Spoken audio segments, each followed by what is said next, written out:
questions to what you guys want to know from these folks here. So first of all, to my left, my immediate left, we have Kevin Gray. You may know him as a wonderful remastering engineer. At the age of 18, Kevin was the youngest mastering engineer in the country when he started cutting records at Artisan Sound Records in Hollywood. That was in 1972. Hope I'm not giving away too much information. In 1999, reissue guru Steve Hoffman, through DCC Compact Discs Mastering, brought Kevin over. And for the next 6 years, they mastered different reissues for CD and vinyl for that particular company, including groups like The Doors and Creedence Clearwater Revival, Cream, Elton John, Miles Davis, and so on. From 2001 to 2010, Kevin mastered at Acoustic Mastering in Camarillo. There he installed and revamped an all-discrete, pure Class A transformerless mastering system. And projects range from the 30th anniversary of Pink Floyd's Dark Side of the Moon, which is a personal favorite of mine. If you can find the new sealed copy, let me know, by the way. To over 130 Blue Note jazz reissues for acoustic sounds and music matters. That's up to 200 now. It's up to 200. Excellent, excellent. And he also masters for Impex records as well. Yeah. Yeah. Good. I got a shout out already. That's great. That's great. At the end of 2010, Acoustic closed its doors, and soon after, Kevin opened his new facility, Coherent Audio. And I hope that you guys all look at the website, Coherent Audio. I have his first record. Pardon me? The one I did with school band. Oh, okay. Next we have Abey Fonn. Now, Abey is the president of Impex Records, a vinyl and CD reissue company. Impex grew out of the world-famous Cisco Records, where Abey was responsible for such remastering projects as Steely Dan's Asia and Jennifer Warren's famous Blue Raincoat. If you haven't heard either one of those albums, you need to pick one up. And you do have a couple copies of Famous Blue Raincoat at your booth. There's only 2 left at the Lucid Disc booth. And that's it? Yeah, those are the 45. 45 are compressed. Clock set. Abey's proud that her company has just released Art Blakey's Drum Suite, Earth, Wind, and Fire's That's the Way of the World, and Miles Davis' ESP, remastered on an all-tube system. Good deal. Then we have Michael Fremer, a man that probably needs little introduction, so I'm going to spend little time introducing him. Michael's a senior contributing editor at Stereophile magazine and is the owner-publisher of AnalogPlanet.com. You all must visit that site. Considered an analog guru, Michael is known to all of you, and I'm sure that you should like to stay and listen to his seminar right after this on how to set up a turntable. Even people who feel like we're experts in doing so, I know can learn from what Michael is going to demonstrate. And that's a popular seminar at each one of these shows. And at the far end, we have Scott Hicks. Now, Scott Hicks is a senior sales...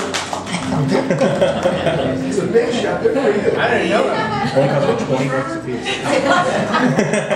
piece. Scott Hicks is a senior sales manager at Brooks Berdan in Monrovia. A little background there, Brooks Berdan has been in the company has been in the same location the last 25 years, which is huge to say for a brick and mortar company in today's analog, internet companies.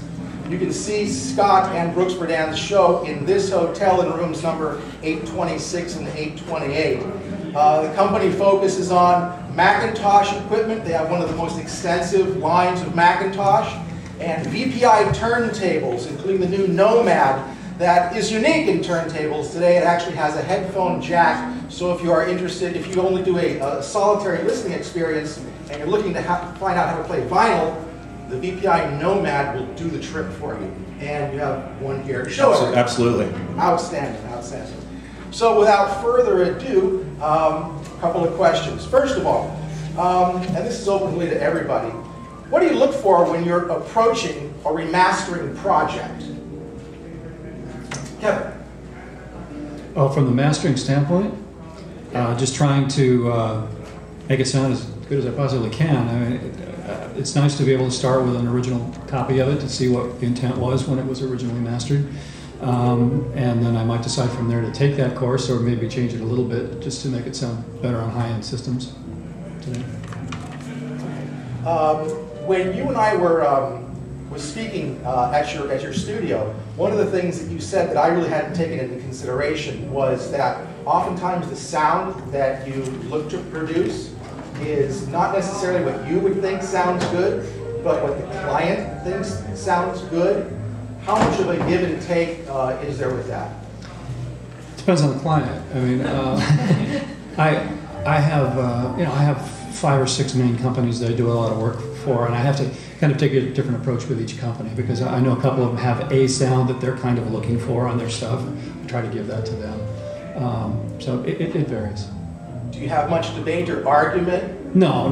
It's all quite friendly. Okay, because they're the one paying the bills? No. I mean, we might have some discussion. I don't think it ever even gets to the debate point. It's yeah. Because his name is on it. His name is on it. Yeah, the right. His name isn't on it. But they're coming to me because they're also wanting what they know I go for. Right. If they were not looking for that, they'd be taking it to somebody else. So. Abey. Well, I work with a team I call the team of Roberts. So Robert Pincus is sitting there, Robert Sliger, Robert Donnelly. And we start because Impex is a small boutique label, so we don't license an entire catalog of an artist, we don't mass produce. Every title we pick is kind of meaningful to us. We research on how many times it's been reissued, who it has been reissued by, any historical value, and also the condition of the master tape. We always try to use the original analog, or if not, the first generation analog master tape.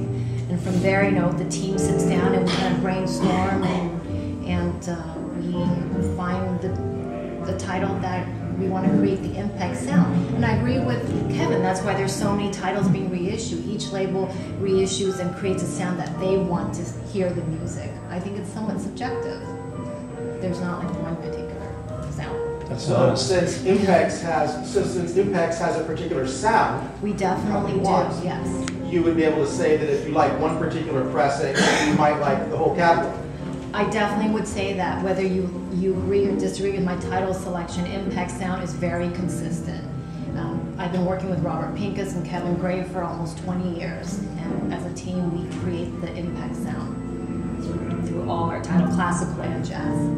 I'd like to say something about Robert real quickly. He is one of the most meticulous reissue producers I've ever worked with. I mean, he spends more time, I think, researching the project than anybody I've ever worked with before. We actually cut acetate refs on almost everything that we do, and he takes them home, and we might make some changes from there. But so many changes, he and I play Twister over the board. But it's very hands-on. He's very hands-on. Michael, from a reviewer standpoint, what do you look for in a remastering project? Well, the first thing I'd like to find out is what the source was, and that's not always clear from what you get from record labels, especially the major labels, where they will say remastered from the original analog tapes. That can mean it was cut from the analog tape, or it could mean it was mastered to digital and then the record was cut from digital. And often, even when the sticker says cut from the original analog tapes, in fact, it was cut, you find out later it was cut from digital. Now, that's not a great thing, because you want to know what it is, but just because it's cut from digital doesn't mean it can't sound fantastic. For example, Kevin's cut of Tommy, it was 9624 file, sounds fantastic, and I've got original British track pressings, and I put it up against it, and the reissue is certainly quieter, and it sounds fine. It doesn't sound quote-unquote digital at this point in time. That shouldn't be an issue if the source was originally a good tape. What I really don't like is when people are issuing vinyl from CDs. Or when they get the master tape and they do a CD resolution transfer and release that on vinyl. And there is a label or two that does that. One that won't send me any more records. And there's just no excuse for that. And it's good to know where it's coming from. I think when you pay $50 for a record, or $30 for a record, or even $17 for a record, you should know what the source is. Now, at Berdan, they have 7 listening rooms, all with different kinds of equipment, with speakers. So Scott, what can you comment in terms of the different remasterings of albums that sound good on particular systems, larger systems or smaller systems? Sure. What we find the most is when we look for something that's been remastered is if it's available in 15 different ways already, why am I looking for it in a new remaster? It's like, okay, what version is this one? The main thing that we find is, like Michael was saying, you can tell when it's been a digital remaster on the highest end system in a shop. You find, okay, I'm starting to hear where this came from, you know. A lot of times with the higher resolve systems, a terrible remaster will sound even more terrible. Always. Absolutely. It's the worst bad will sound. Absolutely. Let me ask you guys, can a remastered LP sound better than the original? Sure. Yes, I firmly believe that. Yes. I think it's possible. You know, one reason is this whole mechanical process of cutting a physical thing, that it does something and it has its own particular quality. All recordings are baloney. I mean, let's face it, you cannot take a symphony orchestra and stick it down two microphones. Everything that's done in the process of making the illusion, creating the illusion of an orchestra in front of you or a singer, is a lot of fudging and a lot of playing going on. And, you know, when digital recording started, the first thing they did was say, we got to get some tube microphones here. We got to get some Pultec compressors. We got to do something because this is terrible sounding. And all of it is an illusion. And at one point, when you take whatever the source is and you cut a lacquer and then you played it and make a record out of it and you play it back, there's just something magical about that. And we all have heard that. And obviously, if you start with an analog tape and do it right, it's going to be the best. But there's something about. There's a record called Greg Brown Poet Game. Have you know that record? It's a wonderful record. You got the vinyl of that? Okay, it's cut from a CD. So if you get the record, it's out of print. But if you get the record of that and compare it to the CD, it just sounds so much better. Forget about what the source was. It just sounds better. I spoke with this German reviewer once who said, well, the reason, I'm not sure this is true, but he said, the reason is when you cut the lacquer, you're making a bigger cut than the signal that went in. And so it's going to be bigger. It goes a little further. It goes a little further up to the side, and then when you play it, it's bigger. I don't know whether that's true, but... That's pretty funny.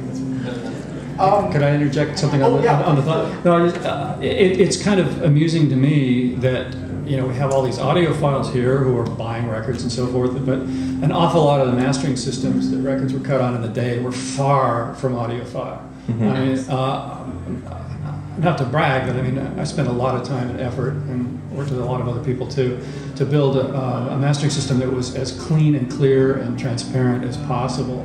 And I don't think it's hard to beat an original, you know, if you've got the original master tape at all.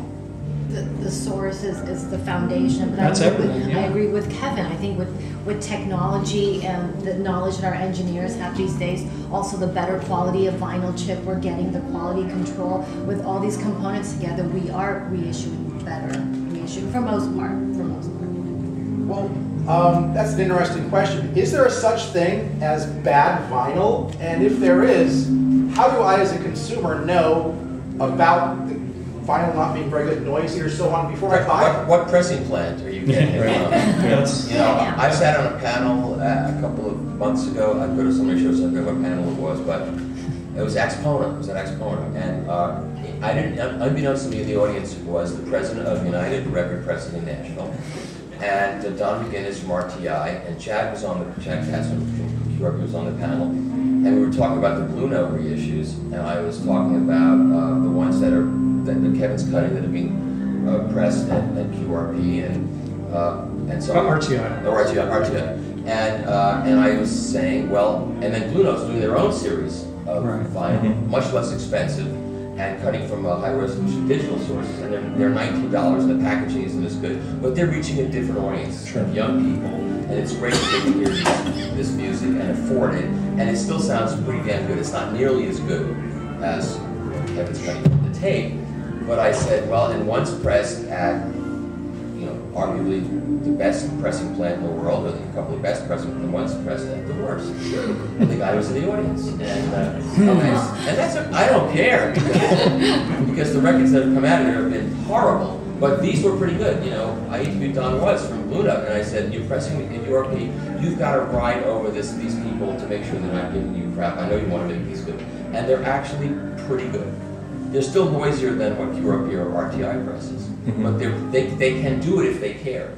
Most of the time they don't care. So. Well, I think the labels themselves also have to be proactive. I mean, I'm at RTI, every other week, monitoring my work. That's important. No whip. The major labels don't really know anything about this. Hey, let's do the vinyl, and they don't. Some people at the labels do, but a lot of people don't. So well, I predicted that it would definitely muddy up the waters when it went from the audio files to the labels jumping back in on the reissue thing, and it has. Seriously. A few do good work. Oh, they can. Yeah. But a lot don't. And then there are smaller labels, smaller reissue labels too. I'm not going to mention any names, who are doing pretty bad work. Yep. Yeah, we've had a few examples. Putting their names on it and saying that they mastered it, they don't have any mastering facility whatsoever. Or the original tape. But hey, why do we take a unit out?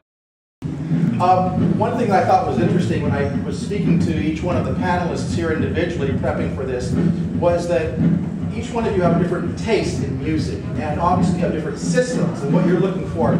So can you briefly, each one of you, beginning with Scott, what's your ritual when listening to vinyl for pleasure? Well, first thing is we got to get the kids to bed because they will absolutely destroy everything. We've got 2 little boys.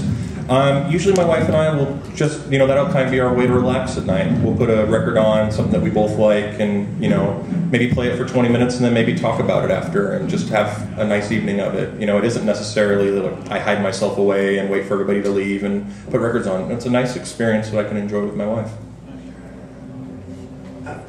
My taste in music is good taste. That's good taste.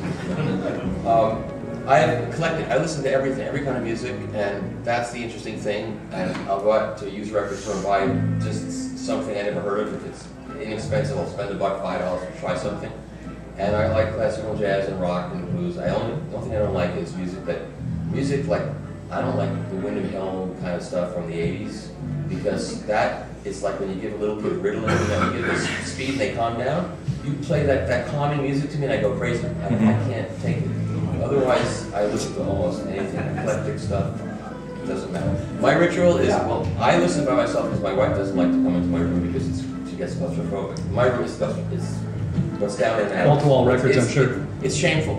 My room is a shame, and it's sad. But it's full of stuff because I'm reviewing for Stereophile, I'm reviewing for my website. There's 6 phono preamps here, there's cables, but still, when I put the lights out, and it's all that disappears, and it's just, and I do it for a job. It's not like for fun. It's my job. But at night, I can shut off the job part of it and just say, I'm not going to compare 6 different dressings right now. I'm just going to listen to one of them.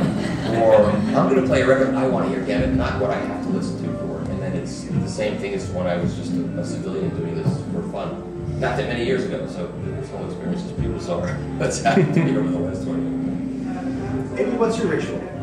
Well, my setup is at my dad's house now.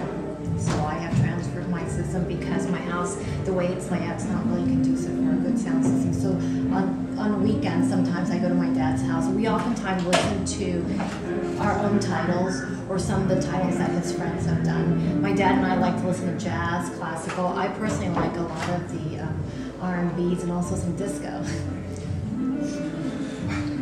Okay. Kevin. Yes, sir. What was the last disco album you remastered? I can't remember. There's actually a few I'd like to do. A couple. Anyway. You did the Barry White record, right? Oh, that's right. That's right. That would. I didn't forget. Thank you. Which one now? But that was kind of that was at the very beginning of disco. Yeah, it wasn't so much disco, but by today's standards. That's true. That's true. That's What was the very name of true. the title? I don't remember it. Oh gosh, what is the name of that? It was the first album, right, or second album? Yeah, that's not it. Anyway. That's what I have. What's your ritual? What's my ritual? Well, my taste is also very eclectic, which is helpful when you're a mastering engineer because I do have to listen to a lot of different things. So, single malt Scotch would actually be a good start, and then probably, just for relaxation, probably would be a jazz or maybe a classical album. Because I'm often listening to rock during the day, and But I'll tell you one thing, I only listen to vinyl at home. I mean, I have a CD player and I play CDs when we have parties and there's people over and it's background music. Me too. But yeah, when I want to sit down and listen, I listen to vinyl. Always. Absolutely. Always. In my experience, listening to vinyl on tubes is more satisfying than solid state, given your system. Calm down. What do you feel sounds better with your particular analog system? Do you like the sound of tubes, or is it a hybrid, or is it solid state? Usually tubes is the first go-to, but there is some fantastic solid state. You know, we're using an $18,000 solid state phono stage upstairs. You know, there is some gorgeous gear that can still be solid state and still sound very good. Now there's some terrible stuff out there too, but you know, with the right, absolutely, you know, there's some terrible tube stuff out there too. It just depends on what your taste lies in. And I have a hybrid system. I have a phono preamp that's it's a transformer up front, and then it's two military tubes inside the moving magnet section, and then everything else in my system is solid state. I've gone back and forth over the years, and I've been planar magnetic, and then I've been regular moving coil speakers, and that's where I'm at now. Moving coil speakers, solid state amp. I like that, and the good solid state amps do not sound hard or edgy or bright or impossible to listen to, and there's some really great ones out there now. But I like a tube somewhere in the system, so sure. I've got the phono preamp section, and it's not tubey sounding either. Tubi. What is tubi sound? Tubi or not tubi? Tubi in the negative sense, just like solid state in the negative sense, is, and tubi in the negative sense is that long, strong bass, you know, fluid. What phono stage do you have? It's a Ypsilon. It's really good. Stupidly expensive. It's made in Greece. We need to support the Greece. I was just going to speak Yiddish to you. What? Did I speak Yiddish to you? Everybody knows. What kind of system do you have, Abey? Tubes or Solid state. all the way? I have a tube phono preamp, the rest of my system, coincidentally, and the rest of my system is solid state. With regard to my particular record listening ritual, I always got to clean the album first. Sure. So if Every you- play? not every play, Okay. mostly. Wow. But I just like to get some insight here as to But do you mean on a record cleaning machine or with a brush? record cleaning machine about every third or fourth play, but always with an anti-static brush and so on. And I'd just like to get your opinion. How often should records be cleaned? With what kind of material, wet or dry, and so on? Okay. You start. We're a firm believer, you know, every 3 to 4 plays, it's good to get it wet. You know, clean the deep down dirt off of it, and we dust between each play. We've just recently brought out a new cleaning fluid that, well, not new, but reintroduced a cleaning fluid that was very popular many years ago that we're getting good use out of. You know, we're using, it's Groovy Hi-Fi Solutions. It's a derivative of Torment. Absolutely. Yeah, absolutely. Good tribute to him. I am 100% believer at this point. I'm sold on cavitation cleaning machines, the ultrasonic cleaning machines. To me, the first time I tried one was, you gotta be kidding. It's that much of an improvement as far as I'm concerned. I have the audio desk. The Claudio one is good. Yeah, the guy Claudio that one. sells the back, where you clean 5 at a time. They all seem to work equally well. It depends if you want it to be dried right away, you can let it sit on the dish rack for 5 hours. I can't take that. I need to play it right away. But I find, you know, every 5 or 6 plays, I'll stick it in there just because. And otherwise, I use one of those anti-static carbon fiber brushes. But most people, I watch people use it, they don't use them correctly. They push down too hard. Those things that just barely touch the surface. And then you do a move like that to get the dust to go from the front set of brushes to the rear set of brushes, and then you slowly move it away. Yeah. People like that, they push down. Thank you for that, Michael. I watched it too, and it's Absolutely. So many people like to leave the line.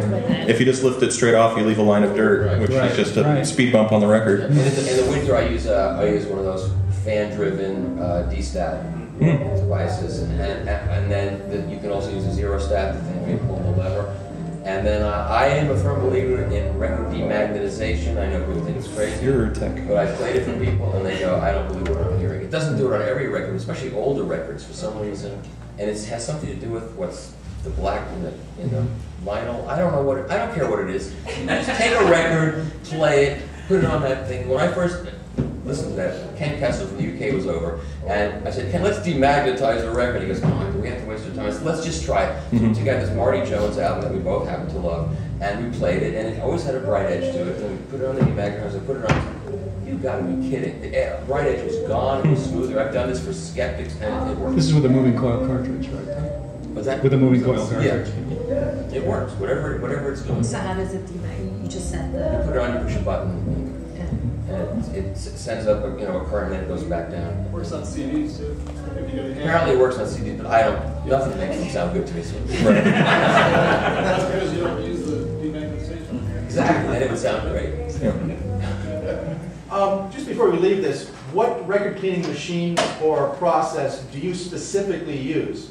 I use the audio desk. In Germany, it is very good. Yeah, we do the KLA on the ultrasonic side, and then we're VPI house. VPI all the time. Love their cleaning machines. I recommend that for people who don't want to spend $4,000. Absolutely. 16.5 is a great machine. Absolutely. A little spin clean is great for $79. If it's a kid starting in vinyl, sell them one of those things. And As long as they're doing something. you got to do something with it. And new records should be Right. cleaned before you. Because the press, CDs are made in clean rooms. Records are pressed in dirty rooms. and there's mold release compound, and there's all kinds of issues. So it really makes sense to clean it before you clean it. And I'm a firm believer in last. I've used people say, "Oh, last makes the records noisy." Well, I have records I started lasting in 1970, whatever, and they're not worn and they sound great and they're quiet and I last. That's one ritual I do. I last a new record. I have an older nitty-gritty 3.5 FI, and I love it. I use Disc Doctor fluid. Shout out for Disc Doctor, good. Hey. I use the carbon brush. I actually OEM a lot of the brushes for other manufacturers, so I sample and try different brushes. Okay. I use one of those too, in addition to the record cleaner, but yeah. And yes, you have to clean your record. I clean it every time. I wash under my arms too. Scott's brought a couple turntables today. One will be used during Michael's turntable setup seminar. But given the many choices of introductory turntables on the market today, say $1,000 and under, what design features, cartridges, platter construction, etc., do you think should be of primary focus to the buyer who's just getting into vinyl again, or re-getting into vinyl? And if you could, Scott, talk about the Nomad. There's two avenues of thought. If you don't have anything and you're looking to get your start, the Nomad's fantastic. You basically plug your headphones in, put the record on, and play. It has a really nice phono stage built in, comes with a really nice starter cartridge, and it's basically, like I say, turnkey out of the box. You put the weight on it, you're done. And you can take the output and run it into You can take the output and run it right into the auxiliary on the back of your stereo. So if you've got a home theater receiver, or you've got an old receiver that doesn't have a phono input, you just plug this directly into one of the auxiliaries. You're ready to play. What do they retail for? These retail at $9.95, and it's made in the USA with all USA parts, and it's just a beautiful design. This is the only one on the West Coast. I'm looking for something to recommend to a lot of my clients. Great. Because This is what they're picking up for the entry-level tables, some of them are really Oh But yeah. that's, I'm on a campaign, I name names, there's a company, Crossley, they make junk, this is groove chewing crap, and if you go to Target, they'll sell you a $30 copy of Dark Side of the Moon and a $30 turntable. What do you think is going to happen into two plays? And it's just junk. And it's unfortunate that Jack White, who's a guy that I admire, he has a line of turntables through Crossley that's also junk. And I don't know what they think they're accomplishing except Sell more vinyl. Yeah, maybe, but in the short run, because in the long run, a kid's going to say, this stinks. Yeah. Put a turntable and others with grooves left at the fireplace. That's what's going to happen. So you got to fight that at every... I think Apple's going to buy it for $3.2 billion. I hope it's bad enough they won't that. So, the entry level that I recommend, there are these kids that did this U-turn turntable, it's a Kickstarter project. It's $179, and it's not fantastic, but it's well designed. They designed their own bearing. It's a real bearing. It's not just some put together junk. And it'll track at 2 grams, which is what an $8,000 or if one tracks that, so that's not so bad. And it sounds okay. I mean, it really does sound okay. That's a minimum thing. And then Project Scott called the Elemental. That should be selling for $200, but it has not been seen in the market. There's some distribution issues because they don't want to sell it for $200. They want to sell it for $230 or something. And Heinz doesn't want to sell it for $230. He wants to sell it for $200. So for right now, And then for $2.99 or $3.99, the Project Debut Carbon is a fantastic turntable for the money. So We like the new starter budget. The Music Hall 2.2 is really nice. The Roy Hall makes a nice. Thank you for reminding me, because if you found out I didn't say it. Yeah, we do a lot of those. They're great. I have to say, I've got a serious problem with the music hall. 2 or 3 of my clients have picked them up, and they do not track hot vocals, either sibilant or just loud vocals.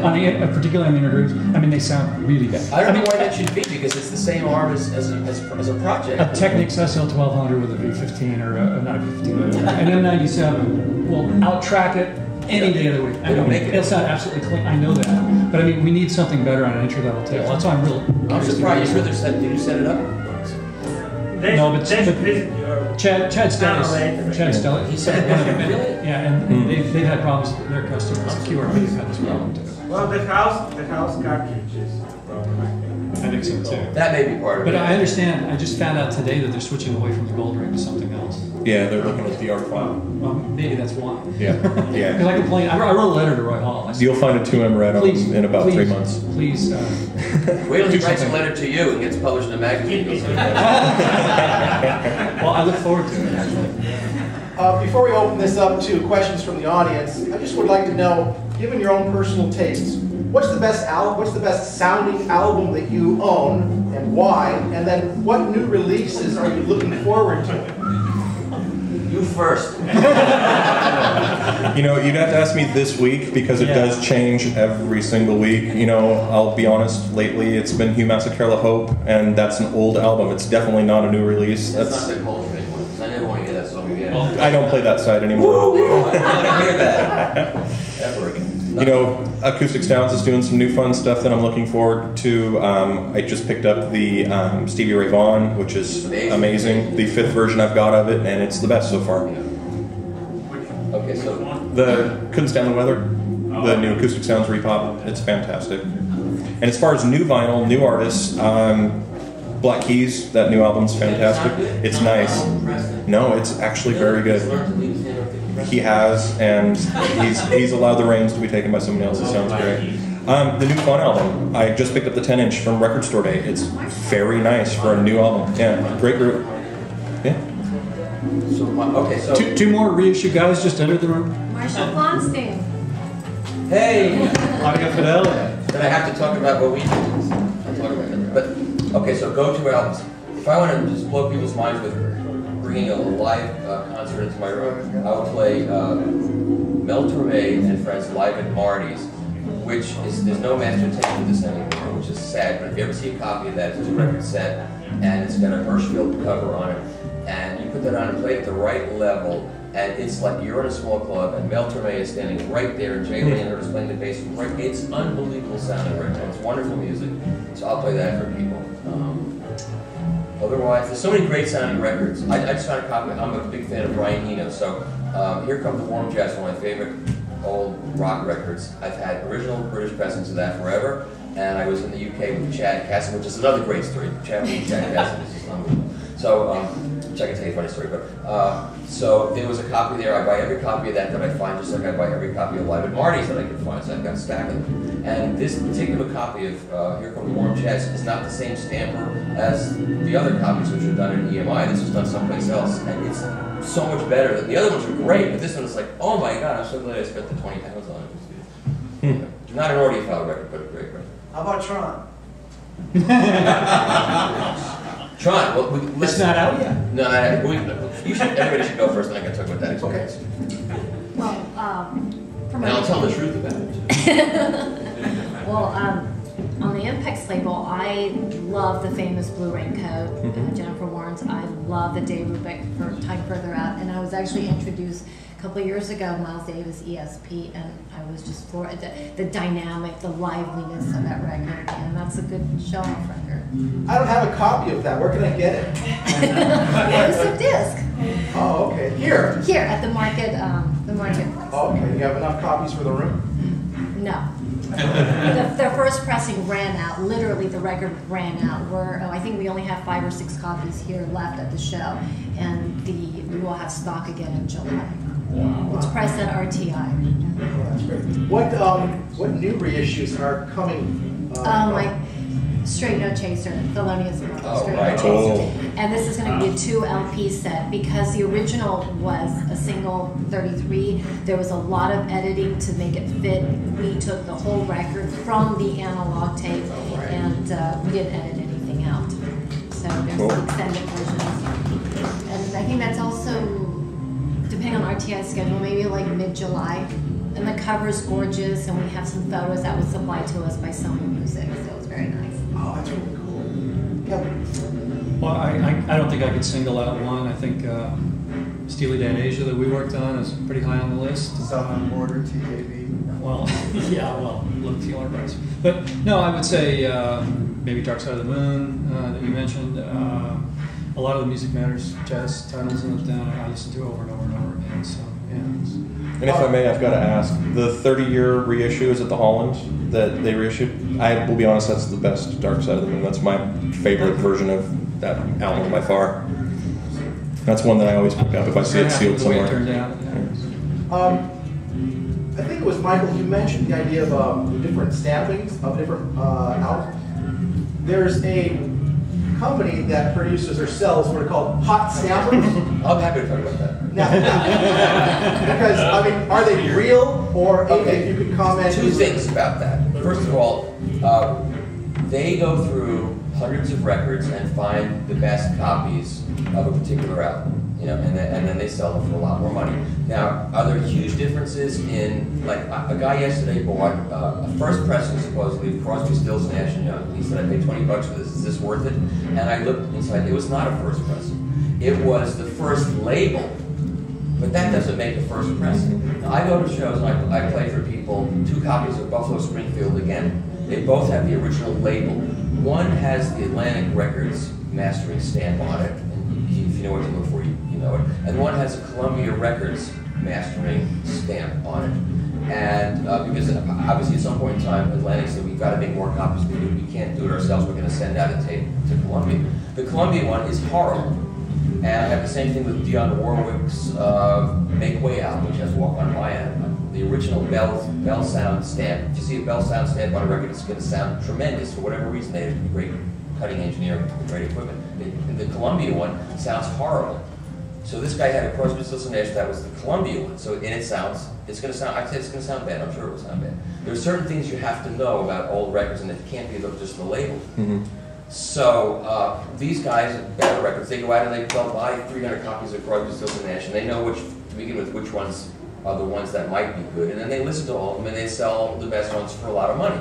So you could say that's ridiculous. So if you have a lot of time to go around to buy cheap used records and find the best copy, then fine. But if you don't, it's a service. I know a lot of wealthy people who use their service, and the records that they do sell are good. You know, if you want a Bob Ludwig copy of Led Zeppelin 2, which is the best one, it's going to cost you a lot of money, and they find them. Hot stampers, there's no such thing as far as I'm concerned. Well, for one thing, it's the lacquer number. They're Right. the 1A, 1B, 3A, Right. 4B, whatever. Right, and also they'll listen to tapes of the same of that, and the one that came off the There stamper. are probably 400 stampers made off of that lacquer. Right, you know, right. so- And the one pressed off, the last record pressed off that stamper might not sound as good as the first. Exactly. So, yeah, they're finding great sounding records and they're charging a lot of money for it. But they also don't believe any reissues are as good as originals, which that's a doctrinaire part of their policy. That's just ridiculous. Mm-hmm. Because the records are being made now are much better in terms of the technical quality.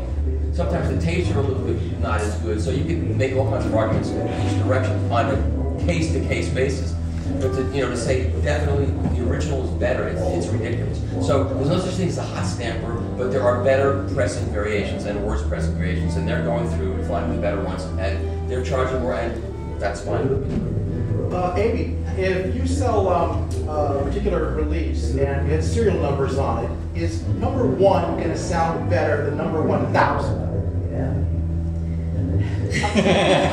Speaking of my We never hear number 1,000 because they're all sold. We only hear the first ones because we sell the rest. Well, yeah, not necessarily because I Unless they come back. randomly pull, different serial number. Kind of tying in with what Michael says, sometimes the first record and the last record may sound slightly different, but no, because the stampers are made from the lacquer. So we usually do about 500 records per stamper, and then we make a new one to keep the consistency and quality. And we make it known we don't want to keep stamping until the stamper is falling apart. We end it at a certain. Well, one interesting point about that too is usually a stamper breaks physically before it wears out. So, I would say that they're not going to sound that How many different. stampers do they make from a line? Well, you're going through three-step processing. So you're making a metal master. You can make several mothers from that. You can make several stampers from each mother. So you can make a whole bunch of stampers from a one-step, from three-step processing from one lacquer. So, but generally a stamper breaks after about 1,000 pressings. It's about as many as you're going to get. And then they've got to pull a new stamper anyway. So they might not even have been from the same stamper. I don't know if that's giving away something that's going to upset people, but it's true. Number 1 and number 1,000 are not necessarily the same stamper. But if it's pulled from the same mother, it should sound. It should sound, yeah, very, very, very close. And if you know how to read the codes on some labels like EMI, if you pay EMI, Right. you'll know what mother it was and what stamper it was and what lacquer it was. And also how it's clean, how it's treated before they put it on, how the stamper is clean and prepared, and if it's all done correctly, it should. So. Can I interject one thing? One thing though that really does crack me up is when I go to eBay and I see test pressing selling for $300, $400, $500. There is no guarantee that that pressing is even 1/10 as good as the actual pressing. That's right. Because often they're rejected. It's a rejected test pressing. Yeah, exactly. The test was for a purpose, and it wasn't necessarily for it to be the very best record ever made because it was the first one off the press. That's what's called test pressing. We're testing the pressing. I mean, these poor guys are clueless. They could be getting junk for their $500. Well, it's special. That's right. Special in the So back. should we talk about the travails of remastering a record that I was involved with? Hear about that? Can I divulge this? Do I know anything about He doesn't. So you want to get? I'm not a remastering engineer, and I'm also not a record producer. But I got involved in a project because I was involved in the original soundtrackers of the movie Tron. So Marshall back then. Now Marshall was also the guy. He started DCC Compact Classics, the label that had all the great records when no one thought vinyl was going to sell, and they were right, Marshall? So he decided he did Blade Runner. Blade Runner was a big success, right? Sold way more copies than they expected. So then they decided to do the Tron soundtrack that I was involved in. So they. Well, we still have copies available. So Marshall came to me and said, "You want to be involved in this? You know Wendy Carlos?" So I said, "Sure." Now Wendy Carlos hates records. She thinks it's the stupidest thing ever made, and she wants nothing to do with it. At first, she didn't want to even have this reissued, and she held the strings. But eventually, she relented, and I'm going to tell the truth of this because these people they're sworn to secrecy. Okay, is it okay with you? Why don't you see a show of hands of anybody from Disney or Hollywood? Okay, now you can tell. So the deal was that it had to be done from her CD. The record had to be cut from her CD. And her CD was made in 2001 from, her original master tape was ruined for some reason and couldn't be baked into use. And so she had a 4-track surround sound mix that she transferred to a Sony 1630 in 2001. The 1630 was the greatest digital format ever. I don't know if you know what I'm saying. That was the word, it was to a U-matic videotape and it horrible. At any rate, I have that CD. It's not very good by any standards. But she forgot that I had a copy of the master tape that I took very good care of, and a copy of the Journey songs that are on it. That Journey song, the more I listen to it, the more I think it could be a hit today. I swear to God. And so, when I went to Kevin's with the tapes, I had them baked once by a friend of mine who's not a chef, he's a mastering engineer. And he did a 9620 for a nice transfer, so I had that. And I went out with the tapes, sent the tapes out, and we listened, and we ended up cutting from the tapes. And it sounds fantastic. It's the best Tron has ever sounded. And we did that with a 108-piece orchestra at the Royal Albert Hall, and Wendy overdubbed synthesizer parts, and then we had a chorus that was recorded at Royce Hall, and this is all done with great engineering to begin with. And this is the best it's ever sounded. And I walk around the show and I play, here's the CD, here's the record, and it's like, oh my God, give me a break. I'm so looking forward to this.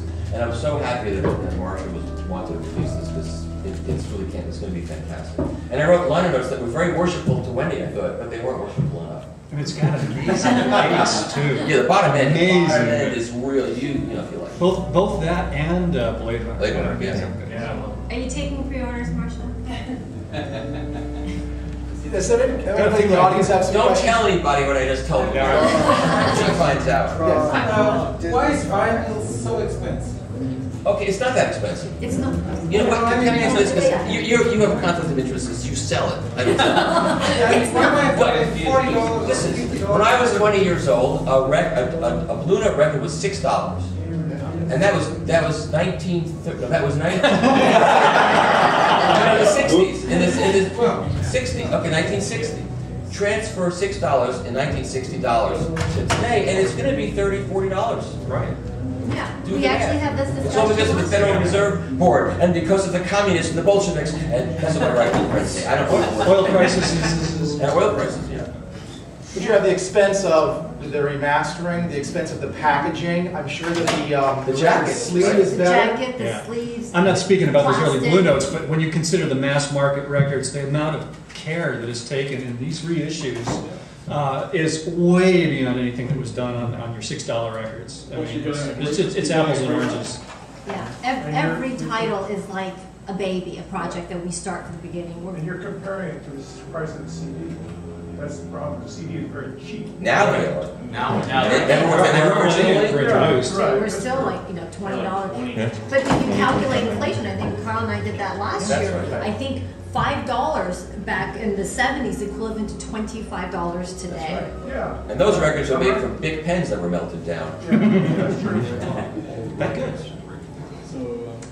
What's the difference between Japanese virgin vinyl and American sexualized vinyl? Slutline. Japanese vinyl in the days in the 70s, they were using that JVC super vinyl, which would never pass OB. You could never use it in this country because it used to harm people when they manufactured it. It wasn't safe to use. I think the vinyl today is just about as good as that. It may not be quite as smart, but I think, if it's handled right, the good pressing plants are using. It's coming from Thailand, actually. You can't even make pellets here now. Yeah, right. It's OSHA law, so that it comes from Thailand, and we have to be make sure we keep good contact with the government there and be friends with them. So, because if that stops, we're all screwed. Okay, so let's be friends with whoever's running that country, even if they're despots. We don't care. They're good despots. The bulk of the vinyl chips are coming from Thailand, Right. and they're quite clean, Yeah.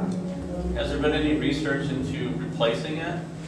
Oh, Do you yeah. think that's going to be modern? They've been trying that for years. Well, I don't know how many people know, but in the 70s, 45s were made out of styrene. They weren't even made Styrene, yeah. but they don't last very long. It doesn't wear well. But And they're really quiet. People when think they about were first injection made. molding Yeah, records. That was the styrene records. Yeah. Yeah, they were injection molded instead of pressed. Got a question?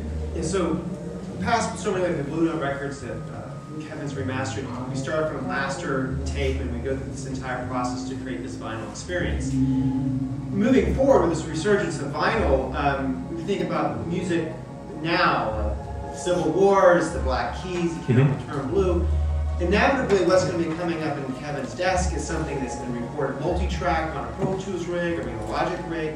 There's going to be a digital component through the process, maybe with the exception of someone like Jack White.